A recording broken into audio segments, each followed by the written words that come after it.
Story 1 of 14. Death of Kumanjayi little baby and arrest of Jefferson Lewis in Alice Springs, NT. Death of Kumanjayi little baby and arrest of Jefferson Lewis in Alice Springs, NT. Here's what every outlet agrees on. 5-year-old Kumanjayi little baby, Wal Piri, went missing from Old Timers Iliparenye town camp near Alice Springs on Saturday, April 25, 20 at around 11:30 p.m. Her body was found approximately 5 kilometers south of Old Timers town camp on Thursday, April 30, 2026, around midday. Jefferson Lewis, 47, was arrested on Thursday, April 30, 2026, near Charles Creek town camp in Alice Springs after being beaten by a mob.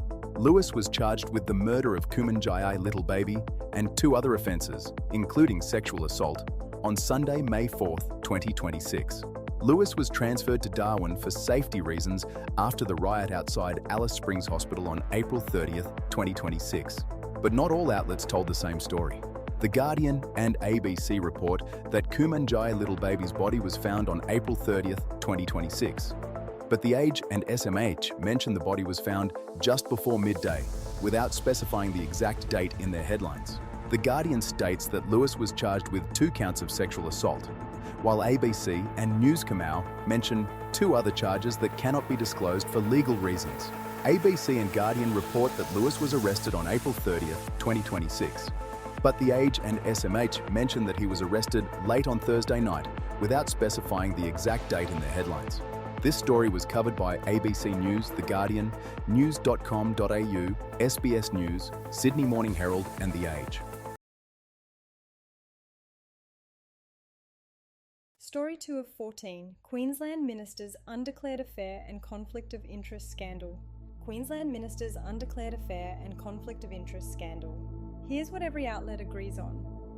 Tim Mander, Olympics Minister, and Amanda Cam, Child Safety Minister, were in a personal relationship from June 2023 to May 2024, then resumed it in June 2025.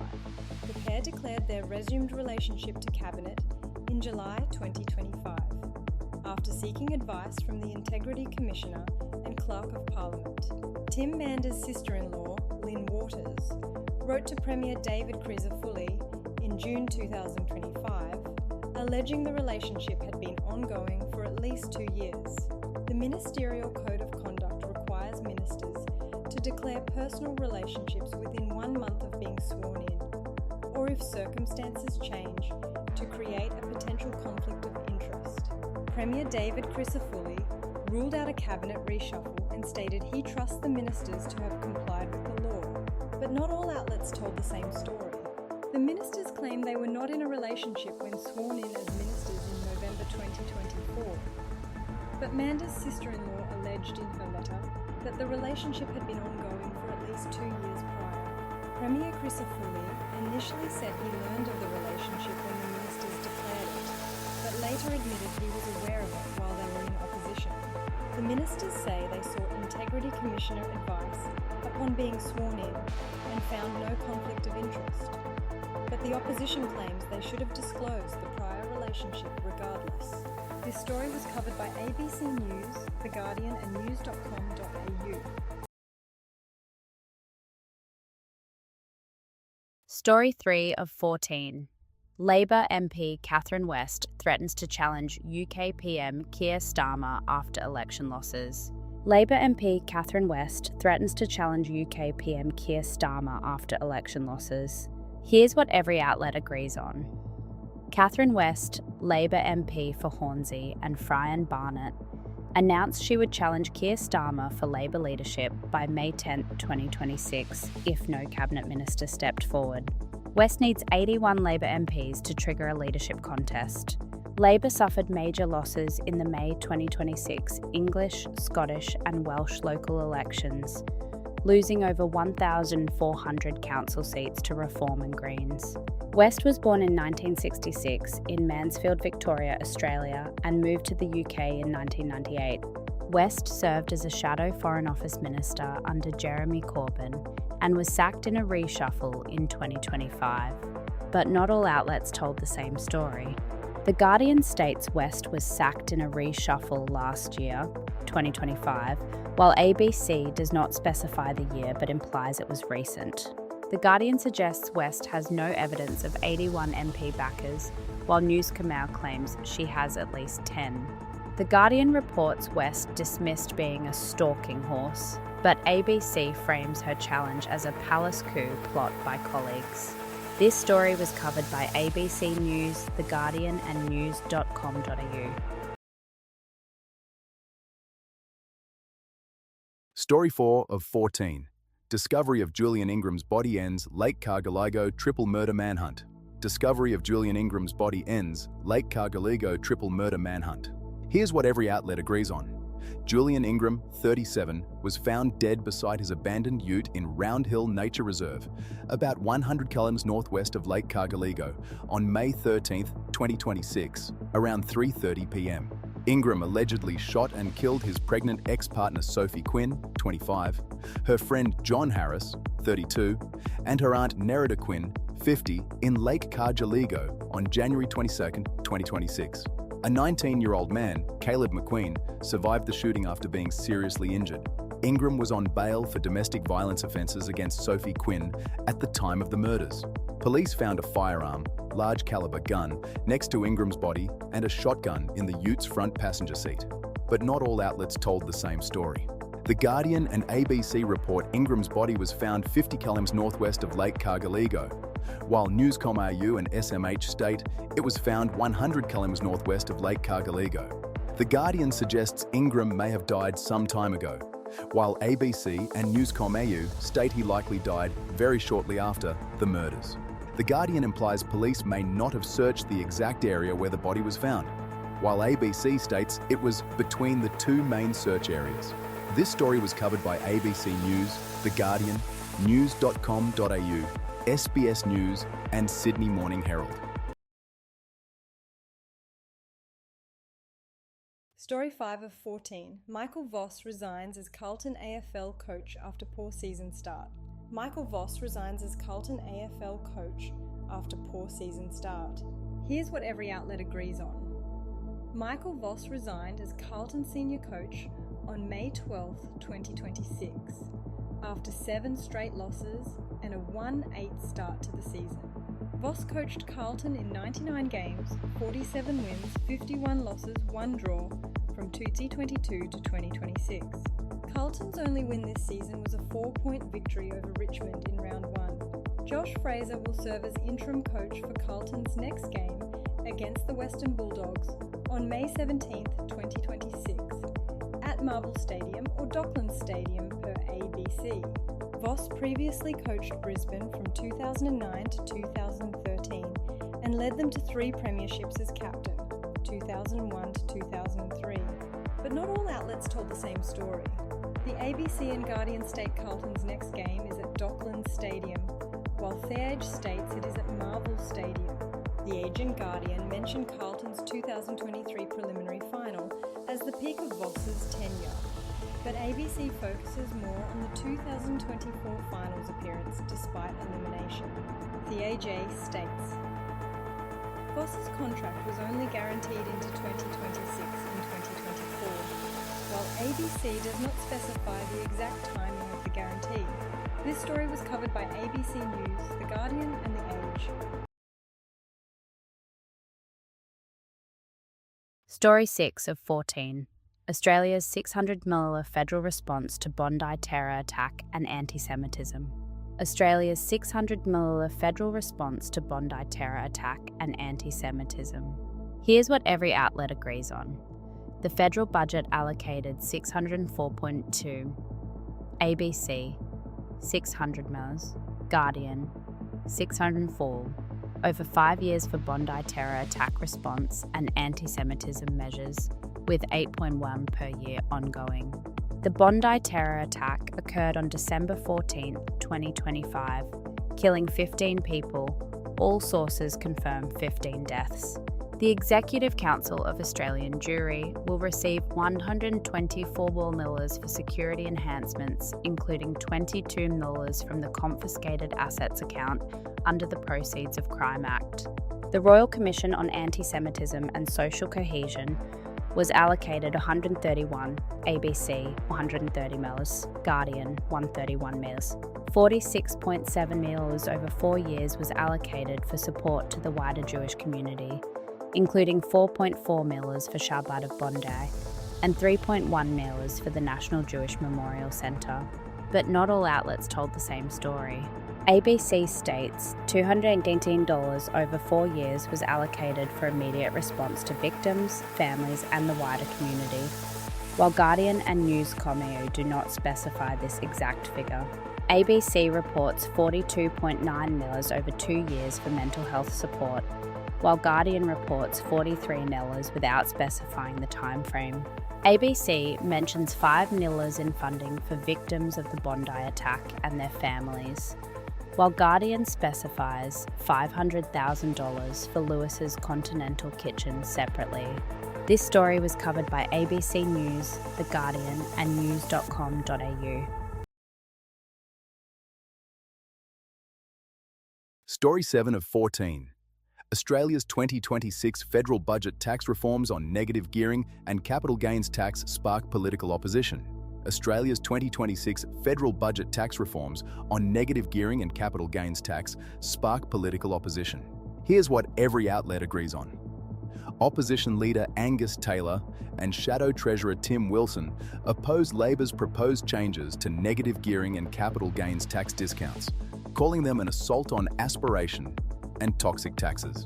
The coalition, opposition, vows to repeal Labor's negative gearing and capital gains tax changes if they win the next election, with Tim Wilson stating they will do everything we can to stop these bad taxes and repeal these measures if necessary. The proposed changes will phase out negative gearing for new investment properties and reduce the capital gains tax discount from 5% to an unspecified lower rate by July 2027. Treasurer Jim Chalmers announced a new $250 Working Australians Tax Offset, WATO, starting July 2028, benefiting over 13.3 million workers annually. The Greens have reservations about the tax reforms, with leader Larissa Waters calling them a missed opportunity and criticising the grandfathering of existing tax settings as baking inequality in. But not all outlets told the same story. The ABC reports Treasury expects 35,000 fewer homes built due to the tax changes, while The Guardian does not mention this specific figure. The ABC states the Greens have reservations about the reforms, while The Guardian describes them as driving a hard bargain and demanding more detail before committing support. The Guardian notes the coalition's repeal would leave the budget $70 billion worse off, a figure not mentioned in the ABC article. This story was covered by ABC News and The Guardian. Story 8 of 14. Australia's 2026 federal budget reforms on negative gearing, capital gains tax and NDIS spending. Australia's 2026 federal budget reforms on negative gearing, capital gains tax and NDIS spending. Here's what every outlet agrees on. The budget aims to save $64 billion over 4 years, with over half of the savings coming from changes to the National Disability Insurance Scheme, NDIS. The budget proposes ending the tax discount on capital gains for rental property investors and tightening negative gearing rules, targeting wealthier older Australians. Treasurer Jim Chalmers frames the reforms as addressing intergenerational unfairness by making housing more affordable for younger people. Anthony Albanese's government is implementing these changes despite his 2025 election promise not to fiddle with negative gearing and capital gains discounts. The reforms use grandfathering to phase in changes, meaning existing investors with capital gains or negative gearing arrangements will not be immediately affected. But not all outlets told the same story. Both sources are identical, so no contradictions exist between them. This story was covered by Sydney Morning Herald and The Age. Story 9 of 14. Trump Tower project collapse on Australia's Gold Coast. Trump Tower project collapse on Australia's Gold Coast. Here's what every outlet agrees on. The $1.5 billion Trump International Hotel and Tower Gold Coast project was scrapped in May 2026, less than 3 months after its February announcement.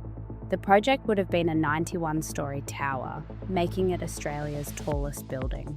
Altus Property Group CEO David Young and the Trump Organisation announced the deal in February 2026 at Mar-a-Lago, with Eric Trump posting about the project on social media.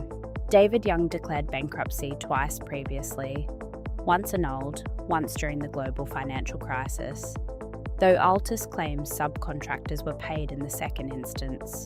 No development application for the Trump Tower was ever submitted to Gold Coast City Council, despite Altus's website claiming construction would begin in August 2026. But not all outlets told the same story. The Guardian states the Trump Organisation terminated the agreement due to Altus's defaults and failures, while Altus claims the Trump brand became toxic due to the Iran war, making the split a business decision. Altus claims David Young's first bankruptcy was annulled and the second was unrelated to Altus. But the ABC notes his businesses collapsed, owing millions without specifying if Altus was involved. The Guardian quotes Young, denying the split was due to not meeting obligations, while the Trump Organisation's statement explicitly calls Altus's financial performance a reason for termination. This story was covered by ABC News and The Guardian. Story 10 of 14. Ivan Cleary announces retirement as Penrith Panthers coach after 2027 season. Ivan Cleary announces retirement as Penrith Panthers coach after 2027 season. Here's what every outlet agrees on. Ivan Cleary will not sign a new deal with Penrith and will retire as coach at the end of the 2027 season. Cleary will remain with Penrith in an advisory role beyond 2027, unspecified details. Nathan Cleary, Ivan's son and Penrith halfback, is off contract after the 2027 season. Penrith Panthers won 4 consecutive premierships between 2021 and 2024. Penrith lost to Brisbane in the 2025 preliminary final, last year's result. But not all outlets told the same story. The Guardian states Cleary's decision was announced at a press conference on Wednesday, May 13, 2026. While the ABC article frames it as a live announcement with no explicit mention of the day of the week, the ABC article suggests Cleary may have made the decision last year but didn't announce it due to the team's struggles, while The Guardian does not explicitly mention this timeline. This story was covered by ABC News and The Guardian. Story 11 of 14. New South Wales inquest examines tasering death of 95-YO Clare Nowland with dementia. New South Wales inquest examines tasering death of 95-year Clare Nowland with dementia. Here's what every outlet agrees on. Clare Nowland, a 99-year-old woman with dementia, died in Cooma Hospital 1 week after being tasered by New South Wales police officer Christian White on 17th of May 2023. The inquest into Clare Nowland's death began on the 13th May 2026 in the Queanbeyan Coroner's Court and is scheduled to run for 3 days. Christian White was found guilty of manslaughter in the New South Wales Supreme Court in November 2024 and sentenced to a 2-year community correction order with 425 hours of community service. Clare Nowland weighed 47.5 kg, 48 kilograms in Guardian, and was a resident at Yallambee Lodge, aged care facility in Cooma when the incident occurred. White discharged his taser after saying, "Nah, bugger it," during a 2-minute and 40-second encounter, where Nowland was holding a steak knife against her walker. But not all outlets told the same story. ABC states Clare Nowland weighed 47.5 kg, while The Guardian states she weighed 48 kg. The Guardian mentions that the inquest will hear evidence that Nowland's care and treatment by staff at Yallambee Lodge was reasonable, which is not explicitly stated in ABC's article. This story was covered by ABC News and The Guardian. Story 12 of 14. Bail granted to man accused of synagogue ramming in Brisbane amid drug-induced psychosis claims. Bail granted to man accused of synagogue ramming in Brisbane amid drug-induced psychosis claims. Here's what every outlet agrees on.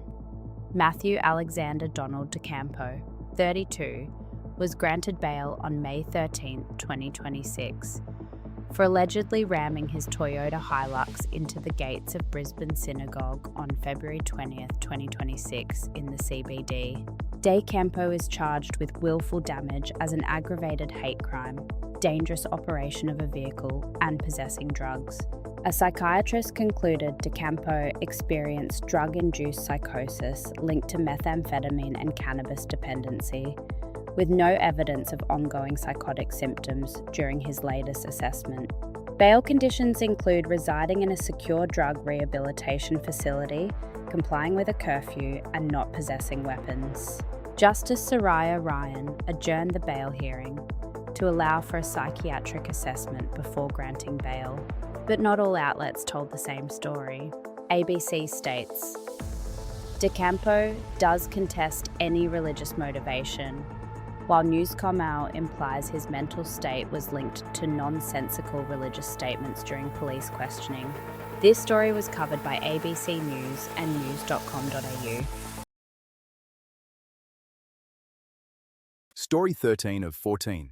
New South Wales Health Alert urges Sydney dentist patients to test for blood-borne viruses. New South Wales Health Alert urges Sydney dentist patients to test for blood-borne viruses. Here's what every outlet agrees on. Retired dentist Dr. William Tam practiced at Suite B, 2 Albert Road, Strathfield, Sydney's inner west for over 25 years. New South Wales Health issued a public health alert on May 13, 2026, advising all patients of Dr. Tam to get tested for hepatitis B, hepatitis C, and HIV.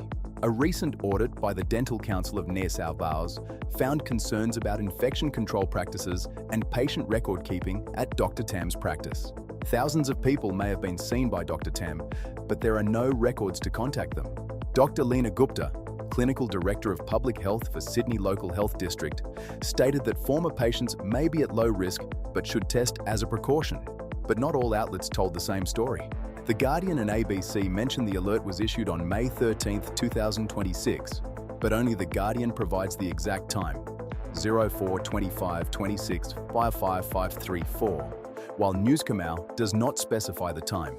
This story was covered by ABC News, The Guardian, and news.com.au. Story 14 of 14. Jayson Joseph Michaels charged with new offences in Perth terror plot case. Jayson Joseph Michaels charged with new offences in Perth terror plot case. Here's what every outlet agrees on. Jayson Joseph Michaels, 20, was charged with 6 new offences, including possession of child abuse material, bulletproof clothing, and violent extremist material on his devices. Michaels was arrested earlier this year, February 2026, after a raid at his parents' home in Bindoon, 75 kilometres northeast of Perth, where police seized firearms, ammunition, and a manifesto detailing plans for attacks on WA Parliament House, police headquarters, and mosques. Michaels appeared in Stirling Gardens Magistrates Court via video link on May 13, 2026, and was not required to enter a plea, but acknowledged understanding the charges.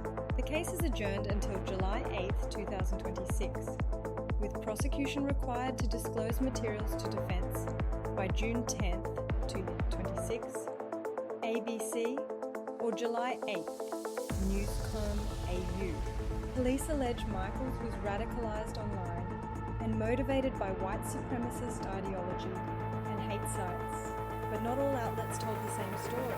ABC states, Michaels is scheduled to appear in court again in July, while Newscom.au specifies July 8, 2026, but ABC does not provide a specific date.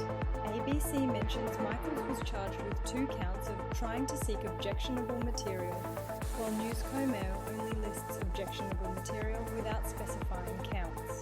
This story was covered by ABC News and news.com.au.